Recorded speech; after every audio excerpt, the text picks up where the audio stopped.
Hi, this is Mark. Today is Monday, August 5th, 2019. It's about 6:45 Eastern Daylight Time here in South Carolina. I'm out walking in a rural area. Woods on one side, highway on the other, bugs all around. And you'll hear a lot of background noise. You'll hear vehicles, some aircraft zipping by periodically, animals, and of course my heavy breathing as I'm walking. And I'm behind on processing messages via social media and email. Get a lot of that stuff, and almost all of it from people in South Africa. A few weeks ago, I had a message from a friend of mine over there. It came in via WhatsApp. He recorded a message, and he was talking about the gist of his question, gist of his comment dealt with the Second Amendment, and pointing out that South Africa doesn't have one. And of course, that's a particularly important issue today because we just had a couple of mass shootings here in the United States. So without further ado, I'm going to go in and talk about all of this. I actually started recording a podcast dealing with this a couple of times, and they wound up getting long because I got into a lot of different issues. Things are interconnected. So I'm going to try to keep this one reasonably short and focused on the Second Amendment. And I really don't care who I tick off with this. I'm going to go ahead and start out by saying it. The left wants to take our guns, and they get off whenever they see a mass shooting and they think they can use it and leverage it to get everybody hysterical because it moves it incrementally closer to a gun grab. And on Facebook just this afternoon, I posted a couple of videos addressing the Second Amendment and firearm ownership. And so if you are one of the radical left, you are by definition easily offended by any opinion that you don't agree with. And so fair warning, you might want to turn this off now and just go ahead and get a voodoo doll of me and start sticking pins in it. For the rest of you that actually want to hear what's really going on, you're about to get an earful. The Second Amendment traces its roots obviously to colonial time, but beyond that, I'm going to spare you the big long history lesson. But in the English-speaking world, there has for almost a millennium been a pushback against government that was oppressive. Was it 1215 that the Magna Carta was signed, limiting the powers of the sovereign and gaining power for his subordinates? And of course, there's a big long history lesson in the British Isles, the Glorious Revolution, the English Bill of Rights. Look these things up. And so consequently, by the time of the 1770s, British subjects in North America were not used to being ruled by an absolute monarch. Now, in Russia, they had an absolute monarchy right up until 1917. Across the English Channel from the British Isles, they had an absolute monarch as late as the late 1700s.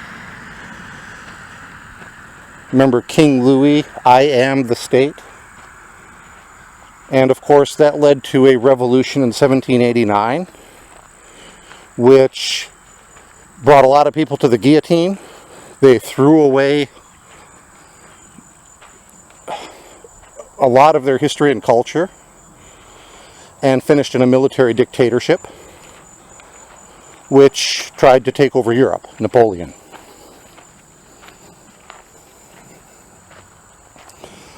The French Revolution was nothing like the American Revolution. In the American Revolution, in Revolutionary era, the colonists expected to have certain rights, and these rights were infringed upon or curtailed altogether by representatives of the Crown, especially in the Boston area. And they did not have rights that they would have had they been living across the Atlantic Ocean in the British Isles. This was at the heart of the matter.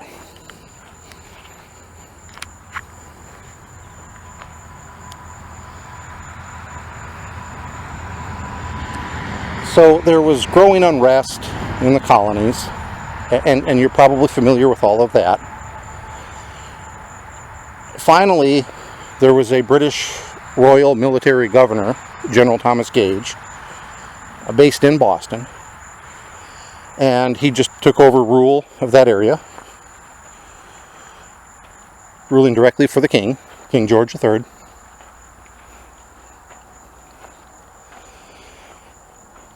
And they were very much at odds between the royal governor, the military governor, and the colonists.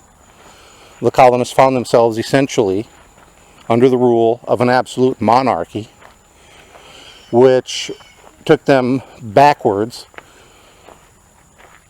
several centuries, and they were not happy about this. It was very clear that if they were going to enforce military rule, they were going to have to disarm the colonists. And on a couple of occasions, British troops went out into the country with the goal of seizing arms and munitions and forcibly disarming the colonists.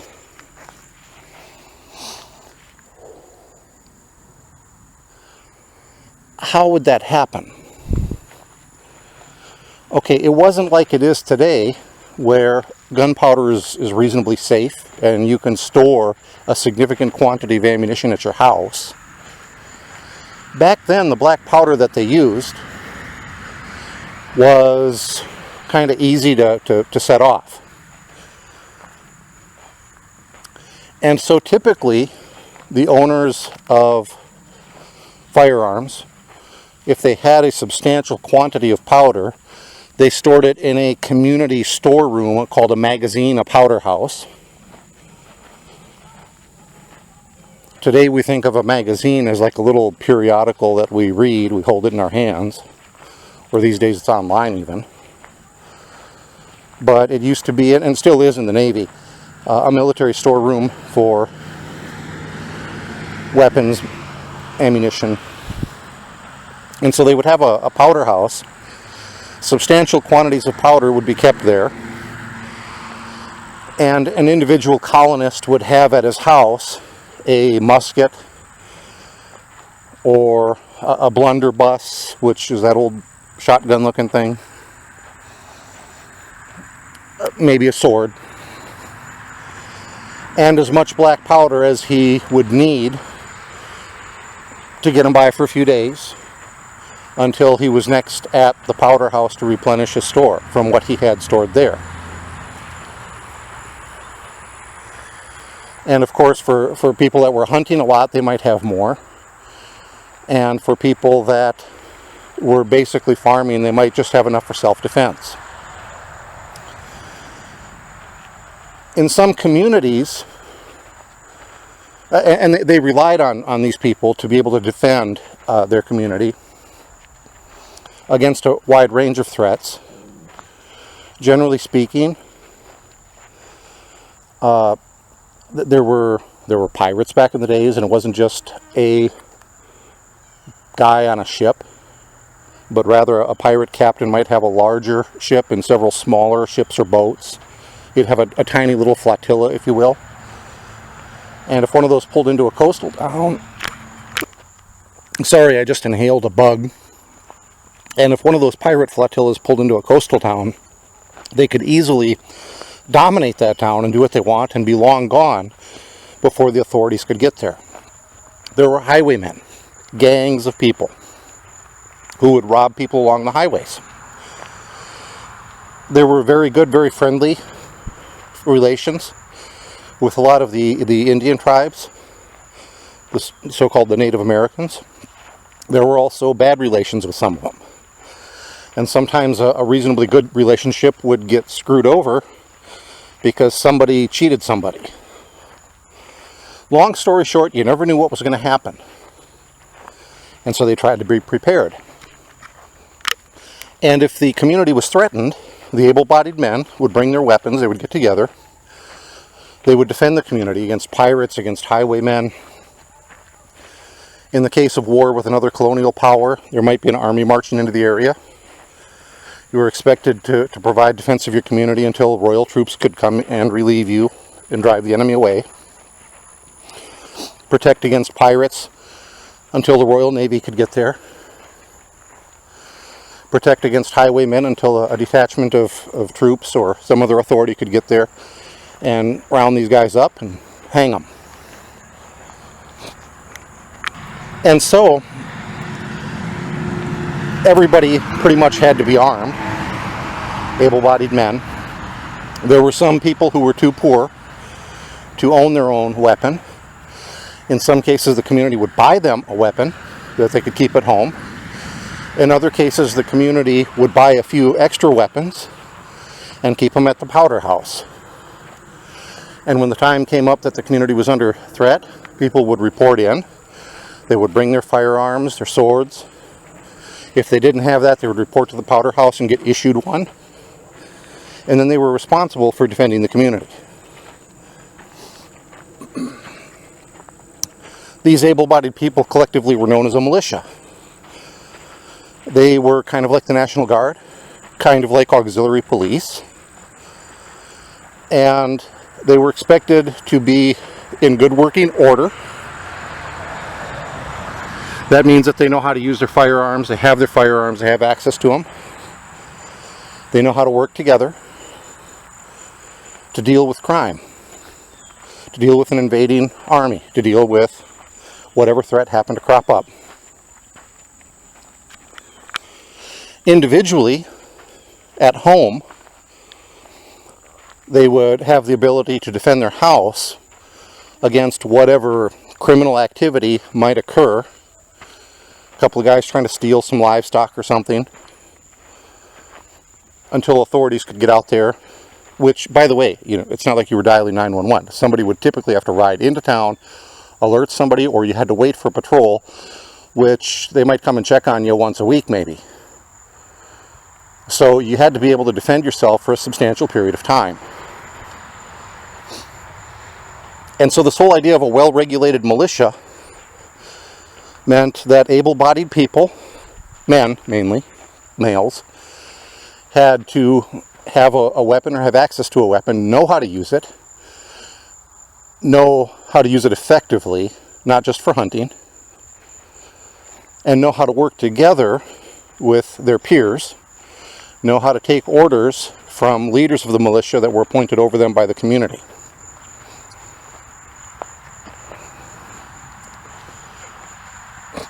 This was considered necessary to providing security to a free country, as opposed to some place like back in France that was still considered an absolute monarchy, where there were authorities that you could go get if you were in trouble, and if you were having problems with the authorities themselves, well, to heck with you.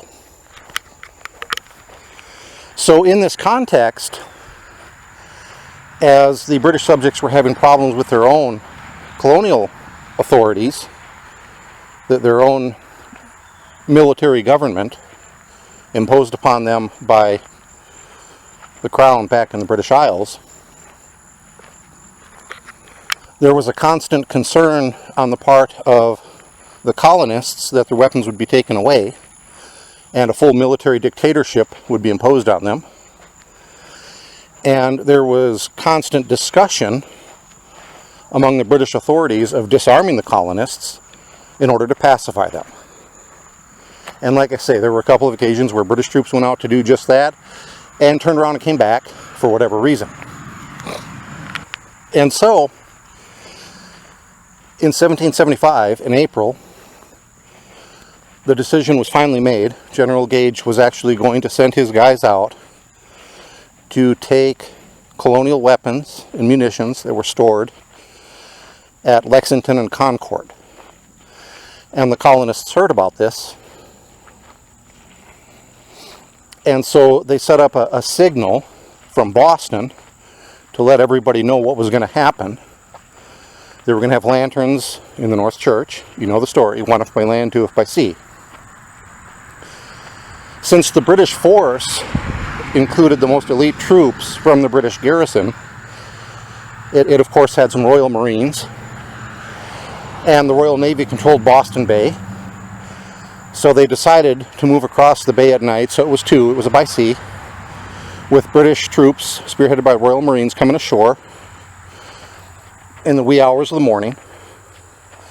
And you know, at 2, 3, 4 in the morning in April, Boston Harbor is pretty cold, and so these guys are coming ashore. They're wet and they're cold, but they're out on a mission. These are some of the most elite troops of one of the most effective military powers of the time.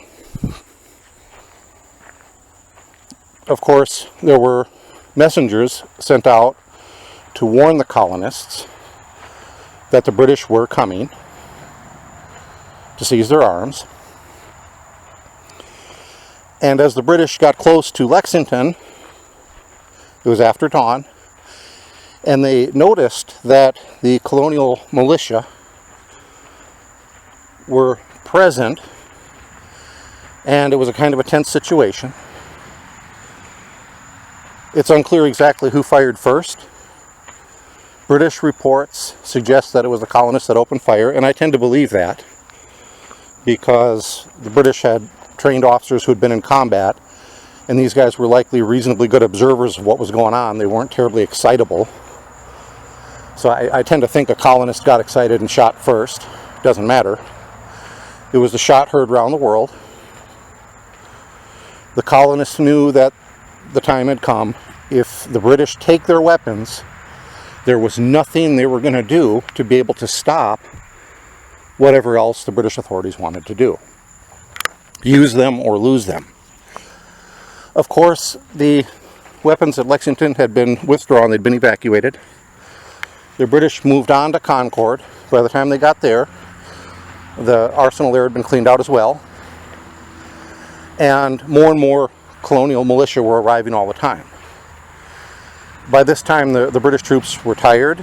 They were under a lot of pressure. And they weren't getting reinforcements, but the colonials were. The guys were literally coming out of the woodwork.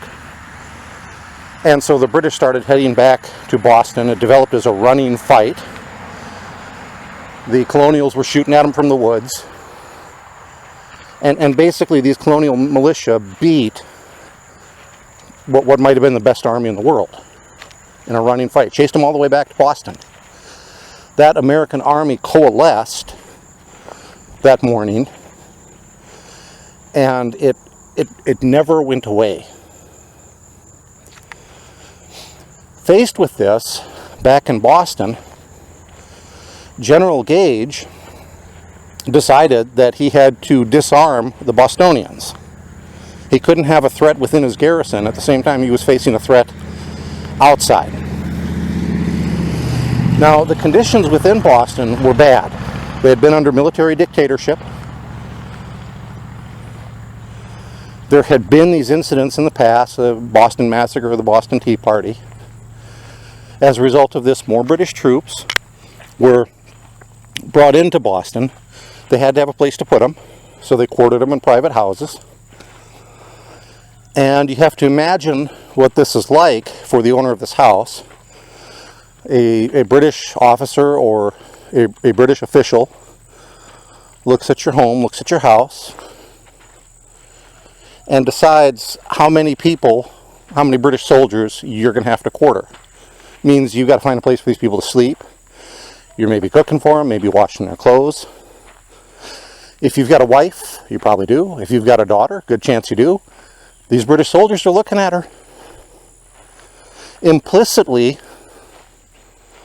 there's a privacy issue.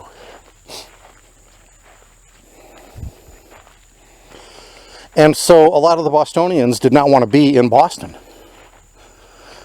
They believed that they were going to get provoked, there was going to be a problem. And if so, they were going to get taken over to Britain for trial. And of course, the king's judges, the king's lawyers, the king's prosecutors were going to win that trial. These colonists taken overseas for their trial, they weren't going to have the ability to call for compulsory witnesses in their defense.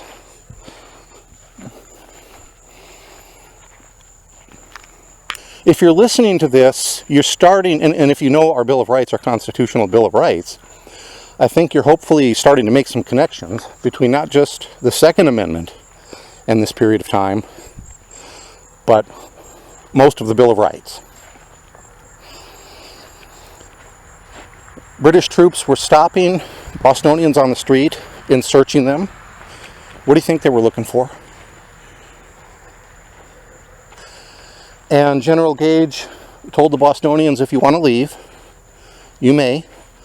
Surrender your weapons. We're going to put them in a storehouse. You'll get a receipt. You leave the city, because we don't want you going out and joining this army.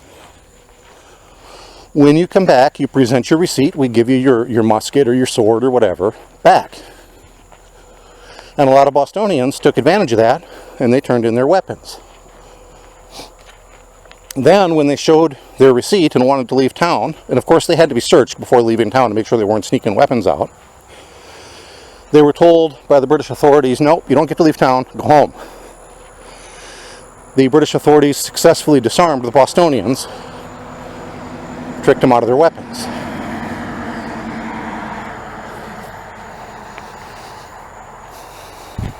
Okay, the rest is history. But out of that, you can see the seeds of our Bill of Rights. Now let me take a moment and talk about our Constitution. It was based on this premise, established in our Declaration of Independence, that the people are sovereign, that they establish a government, and they delegate certain powers to the government. And so the basic Constitution was one of delegated powers. Congress shall have, the first article, certain powers, and then the executive is going to execute these laws, and the judicial branch is going to judge these laws, and so on. There was no Bill of Rights. There were no rights laid out. The idea being, the philosophy being, we have all the power. We are delegating certain powers to the government. If it is not specifically written in the Constitution that we're delegating this power, then we're not delegating it, we're reserving it. However, there was a history in the English-speaking world of a Bill of Rights. Most of the colonies had their own Bills of Rights. There was the English Bill of Rights. And so these people wanted a Bill of Rights. Big argument back and forth. If we try to list our rights, we're going to have either an infinitely long list, nobody's going to write it, or else we're going to leave something out, and then people are going to think we're not protecting these rights. Big argument. So you had people say, nope, we will have on paper that we have rights, and here's what they are. Well, we don't want to try to enumerate these rights because we're going to leave something out, and that's going to mean that maybe somebody thinks we've surrendered it. Big argument. The 9th and 10th Amendments were what made this work. The 9th Amendment basically said that we have a whole bunch of rights that we're not listing, And we reserve those too. And the 10th Amendment clarified governmental powers. Anything that is not delegated to the federal government, nor specifically prohibited to the states, is reserved to the states and to the people. So the 9th Amendment clarified all rights not otherwise mentioned are reserved to the people, and the 10th Amendment clarified all powers not otherwise addressed are reserved to the states and to the people. This was the big clarification that made the Constitution and the Bill of Rights work. And so that's the 9th and 10th Amendments, and then the first 8 amendments together with the 9th and 10th, that's our Bill of Rights. The First Amendment, you know. Freedom of speech, freedom of the press, freedom to peaceably assemble, freedom of religion. The Second Amendment, and I'm kind of focused on the Second Amendment, so I'm going to actually quote this. A well-regulated militia being necessary to the security of a free state, the right of the people to keep and bear arms shall not be infringed. And by the way, I'm walking on the side of the highway. I quote that from memory. Can you quote that from memory walking on the side of a highway? You need to. You need to know what the Constitution says if you're going to hold your government accountable for it. The well-regulated militia meant all of the able-bodied people. Principally, they were talking about males, but ladies on the frontier had to know how to use weapons too.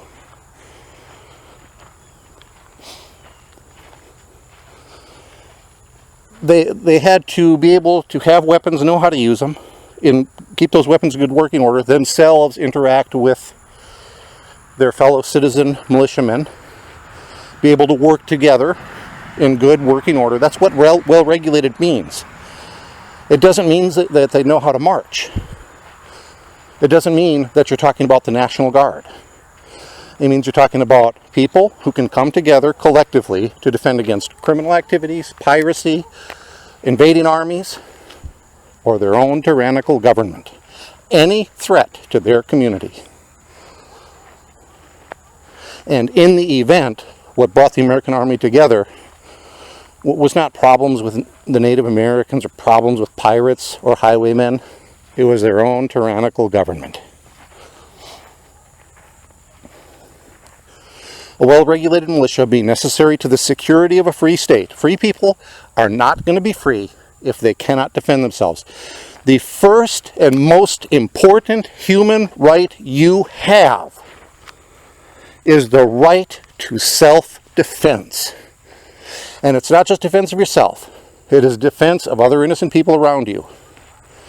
If you cannot defend yourself and others, you cannot keep yourselves alive and free, then all these other rights that people argue over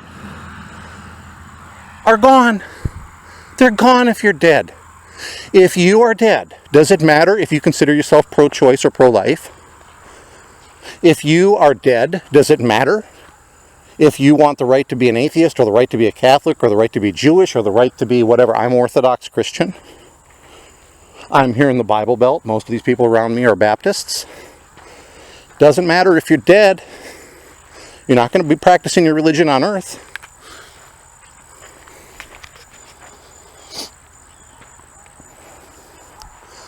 The most fundamental human right is the right to self-defense.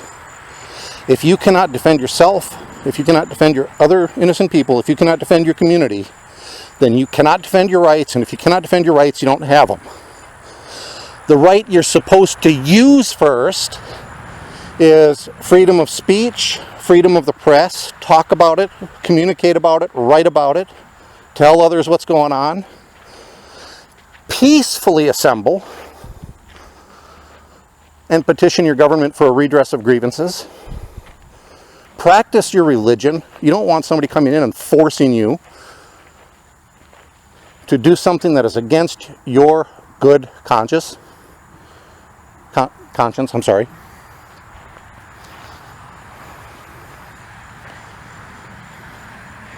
If you're Christian or Jewish, you don't want Muslims coming in like the Islamic State and forcing you to convert, or doing what they did to these Yazidi women and keeping them as sex slaves.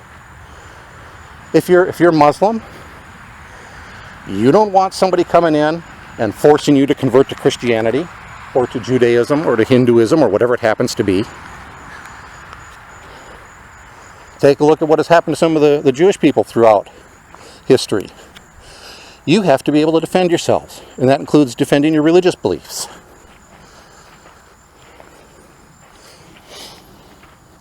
Okay, the Third Amendment deals with housing troops in private quarters, and it cannot be done without the owner's consent in peacetime, and in wartime it can only be done as prescribed by law. Why was that? Well, we talked about what happened in Boston, didn't we? Fourth Amendment, searches and seizures.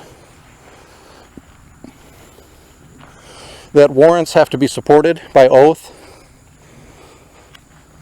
particularly describing the places to be searched and the persons or things to be seized. Oath or affirmation, particularly describing the places to be searched and the persons or things to be seized. They can't just kick down the door to your house and look around. They can't just go fishing. They've got to have some type of reasonable need, which is either immediate, as in people's lives depend on it, perhaps, or it is sworn out before a judicial authority so that there is a check on these searches. And that came out of the colonial era, Boston. I told you how they had troops quartered in private homes. The searches and seizures on the street, I asked you earlier, what do you think they were looking for? They were looking for people's guns.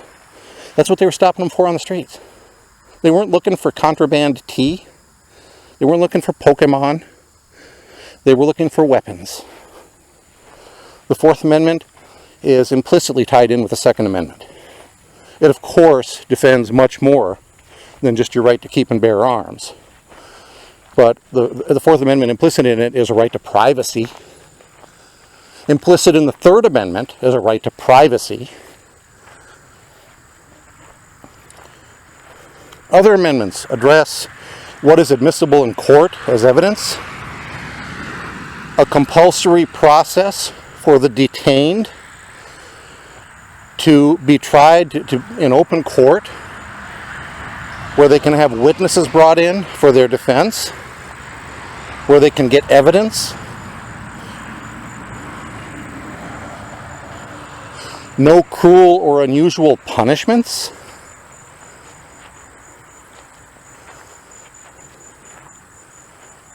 It's in the original constitutional document that they talk about habeas corpus. Do you know what that is? You need to. Okay. That basically is the history of the Second Amendment. The right of the people to keep and bear arms shall not be infringed. That's how the amendment ends. The people. Not select few. It doesn't say the elites. It doesn't say rich people. Infringed. It doesn't mean that they can't cross a line. Infringed means they can't even go into that gray area. They can't even get close to the line. Infringed. Because the way they were doing it, and the way they have done it, they never come out and say, we're going to take your guns. A few of the idiots do. And usually they're kind of playing to a hard left audience when they say that. But normally they talk about things like common sense gun control. Well, it's these military grade weapons we're after. Well, we're after these Saturday night specials. Well, we're after these high capacity magazines. They've got no place in a civilian world. Yes, they do. Yes, they do. Take a look at the Los Angeles riots in the wake of the acquittal in the Rodney King case. And these people went on a rampage. And the police retreated.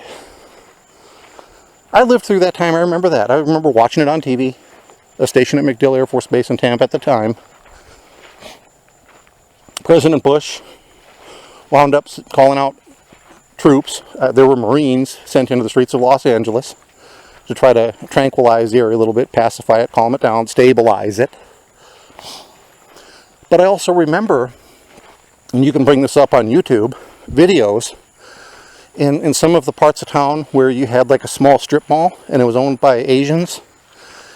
And I remember seeing this video. There was a couple of Asian guys standing up with semi-automatic rifles and these high-capacity magazines.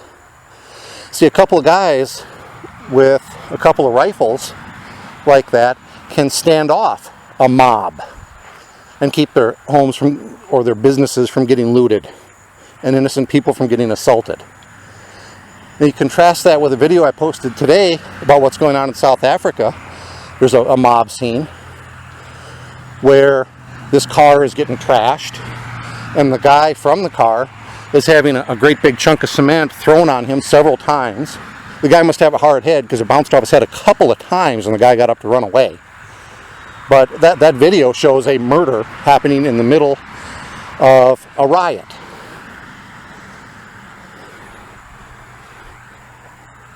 The whole idea of having weapons, firearms,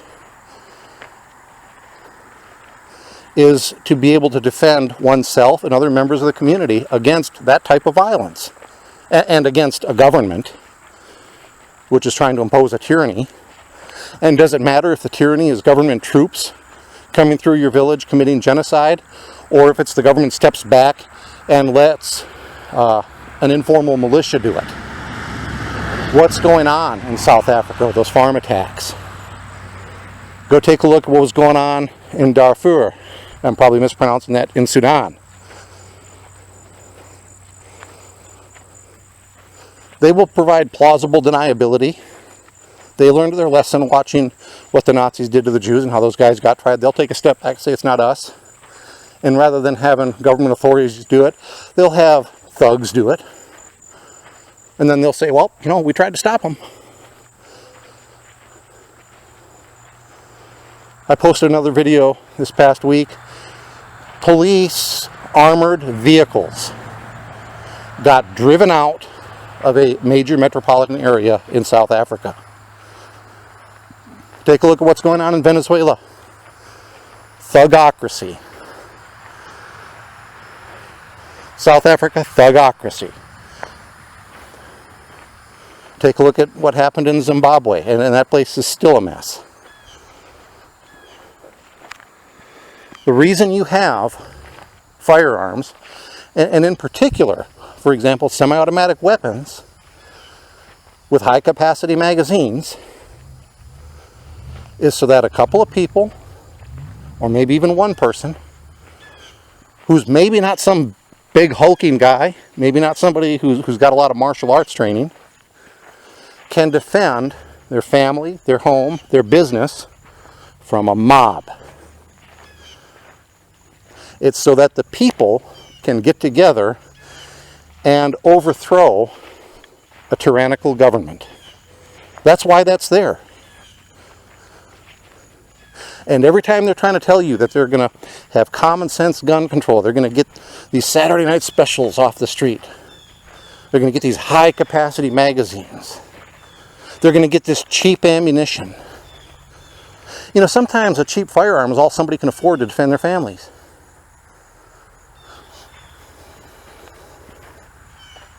Every time they tell you they're going to do that, that is an infringement. And it's unconstitutional. The difference between a civil war and a genocide is that in a civil war, the people are armed and can fight back and can defend themselves.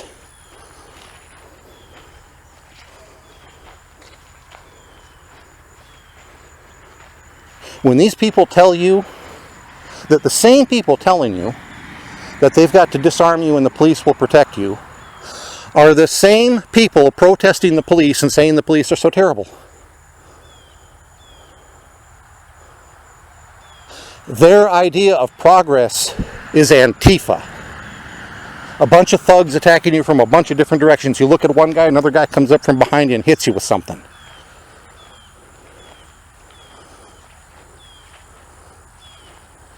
There's so many related things I could talk about right now. I can, and at some point I probably will. But I'll tell you what. No, I'm not even going to say that. I think I'm going to end it here. A well-regulated militia being essential to the security of a free state. The right of the people to keep and bear arms shall not be infringed. You are the people. You have a personal right to have a firearm. Now the laws are different in different jurisdictions here. But you have a personal right to have a firearm and to carry it. To keep and bear arms.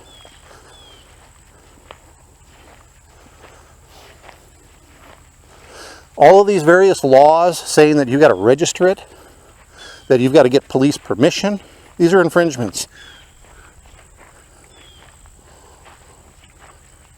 So I'm going to toss this back to my friend in South Africa. All right, we got a Second Amendment here and they don't. Well, why not? Our belief in America. See, America isn't like Vietnam or Poland. All right, you can come to if you go to Poland, and maybe you're of African descent, you're of black African descent, or maybe you're of East Asian descent. You look black, you look Oriental. You can go to Poland, you can become a citizen, you can learn the Polish language. They might accept you. Are you really Polish? If you go to Vietnam and you're a white guy, you're a black guy, you learn Vietnamese, great people, they accept you, but are you really Vietnamese? That's the neat thing about America. You can come here, it doesn't matter what you look like, it doesn't matter how you self-identify. As long as you believe that we are all created equal in the eyes of our Creator, that we are endowed with certain unalienable rights, as long as you believe in the right to freedom of speech, freedom of the press, trial by jury, these things are what make an American.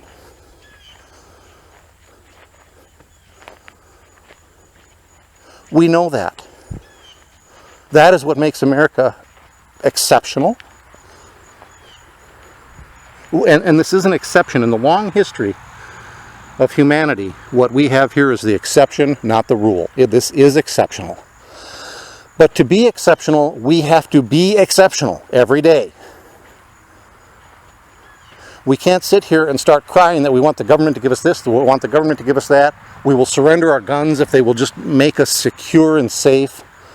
We will give up our freedoms if they will turn the country into a prison and put us into protective custody. Now, I don't care which side you're on.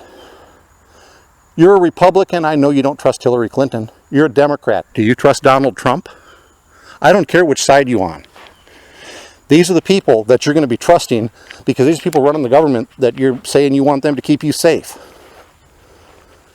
I disagree with the Black Lives Matter movement on a couple of issues, but let's get past that and talk American to American. You believe the police are that bad, then you need to be able to protect yourself from corrupt, brutal police. One belief logically leads to the next. I happen to think we have very good police in this country. I know there's exceptions. I know there's bad cops. I know there's crooked cops. There's cops that are good people but make mistakes or they're inexperienced. I think we got pretty good police. You have a different perception. Okay, that's fine. But if your perception is that they are so bad, then your perception logically leads to the conclusion that you must be able to defend yourself against them.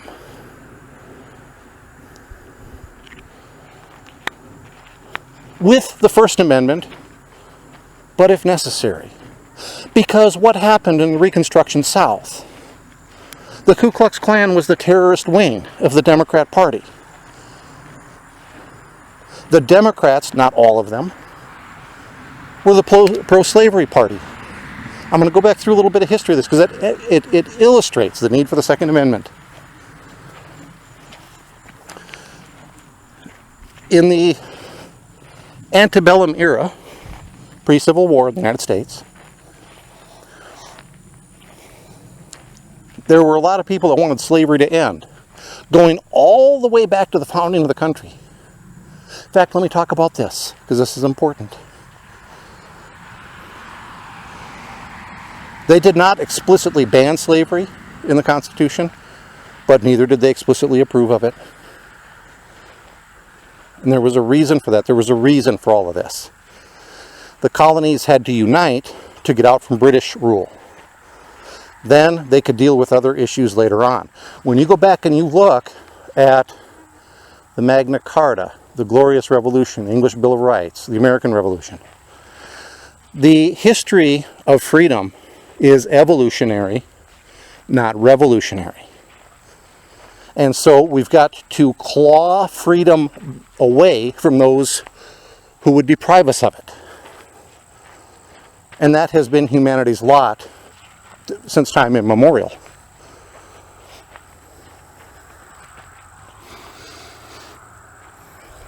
And so, as they were looking at how they could gain their freedom from King George III and his government, they realized the colonies had to stick together, because if a couple of colonies weren't in on it, they had no chance of winning. So they thought, okay, we're not going to address slavery right now. We're going to write the Declaration of Independence that all men are created equal. Implicit in there is the idea that slaves are equal and that they shouldn't be slaves. But we're not going to make that explicit, because we've got to gain our independence from King George. Later on we can press this issue. And when our first Congress was convened after the Constitution was finally ratified, at the very first Congress, a bill was introduced to end slavery. And they introduced a bill to end slavery at every subsequent Congress. There was a big body of people who truly abhorred slavery and thought, this is not happening fast enough. They met in 1854 in Ripon, Wisconsin, and formed a new party called the Republican Party, known to us as the GOP now. It's a grand old party, if you didn't know what that stands for. And the Republican Party was formed specifically to end slavery. And 1856, they ran John C. Fremont as presidential candidate, and surprisingly, he did pretty well. Of course, Buchanan won the election. 1858, the Republican Party did pretty well. With each subsequent election, they were taking more political power in the North. And finally, in 1860, by 1860 election, they had won, the Republican Party had won political control essentially of the North, of both the U.S. House of Representatives and the U.S. Senate. And our first Republican president, also first president to wear a beard, Abraham Lincoln, was being inaugurated as a result of the 1860 election. This is what caused the people in the South, who were emphatic about their slavery, because you see, from the time of the Revolution till the time of the Civil War, instead of diversifying their economy, Southerners had it more and more centered on cotton and slaves to pick the cotton. And they came to identify it not just as an economic activity, but as their way of life. And so they thought their way of life, their economy, everything was threatened. And they opened fire on federal troops, and the secession started, the Civil War started. Okay, this was not the North versus the South. This was anti-slavery forces trying to keep the nation together against pro-slavery forces. And Lincoln's goal was to keep the nation together, not to end slavery. But at some point, he said, okay, we're not going to go through all of this and have slavery still exist. So you had the Emancipation Proclamation, which freed slaves in areas that were in rebellion. And the Republican Congress, which, by the way, the pro-slavery people obviously were involved in the Confederate government, so they didn't have people in Washington throughout most of the war, obviously. And so the Republican-dominated Congress ultimately was pushing in the direction of ending slavery. When the Civil War ended, it was decided that people who had taken an oath to the U.S. Constitution and then betrayed that oath would not be eligible to hold public office. They could remove that restriction, but that was the basic restriction placed on them. And so politicians from the North, Republican politicians from the North, moved into the southern states and ran for office because they were still eligible to hold office. And the Klan was trying to control the ballot box through terrorism. And they attacked these white Republicans. They attacked blacks. They didn't want black people voting. They didn't want Republicans even running for office. They tried to control the ballot box through terror. And so if you're a Republican or you're a black guy and you look out your window at night and there's people burning crossing your lawn, if you survive until morning and you go into town to report it, there's a good chance the guy you're reporting it to was one of the guys wearing the white sheets outside your house the night before. They're not going to do anything about it. You have to defend yourself. And part of the reason that the 14th Amendment was passed, now remember the 13th Amendment ended slavery, passed by a Republican Congress. And when they saw that the southern states were infringing on the rights of the former slaves, the Republican Congress passed the 14th Amendment, and it got ratified by the Republican legislatures. And it basically incorporated all of the Bill of Rights against infringement by the state and local governments.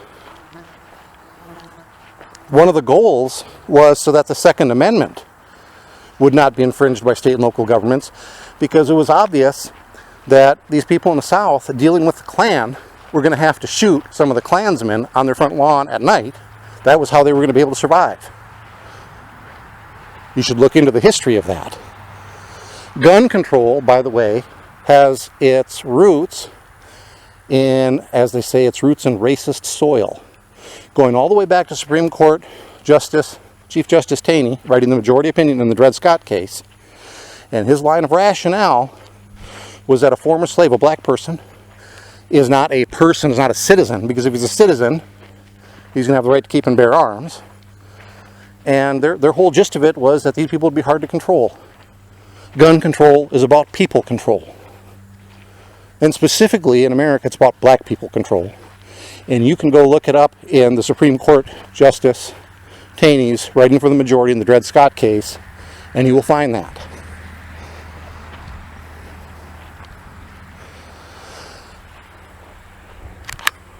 Okay, talked a lot about a lot of things. The right of the people to keep and bear arms shall not be infringed. These rights are given to us by our Creator. We all have them based on the fact that we are all human. We are all equal. All men are created equal.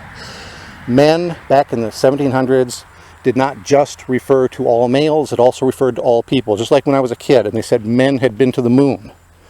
By that time I, of course, was watching Star Trek. We had women on starships, and I knew what the future held. I also knew when they said men had been to the moon, it meant people had been to the moon. By the way, the word gay meant something different back then too.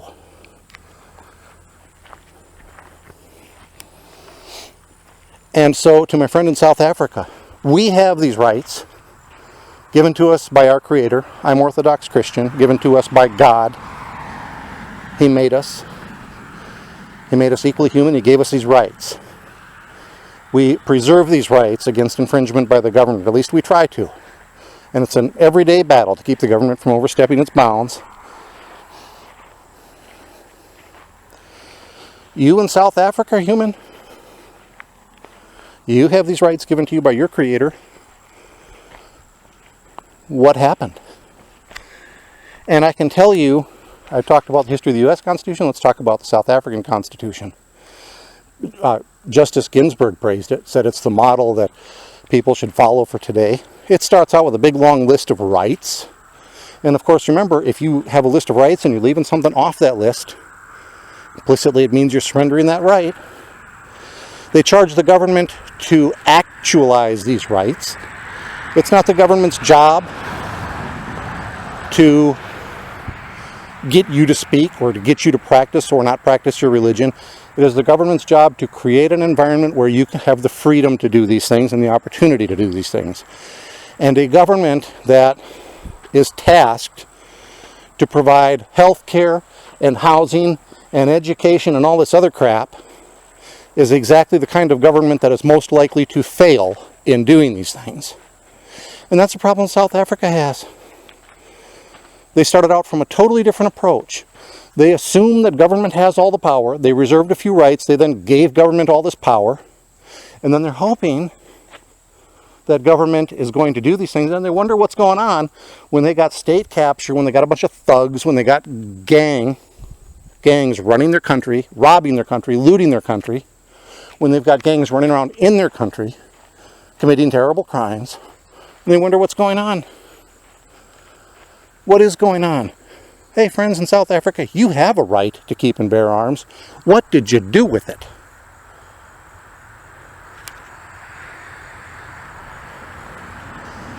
Okay, folks, mosquitoes are getting real bad. Haven't swallowed any more since I've been out here. But, yeah, enough is enough. So, ciao, everybody. Be good.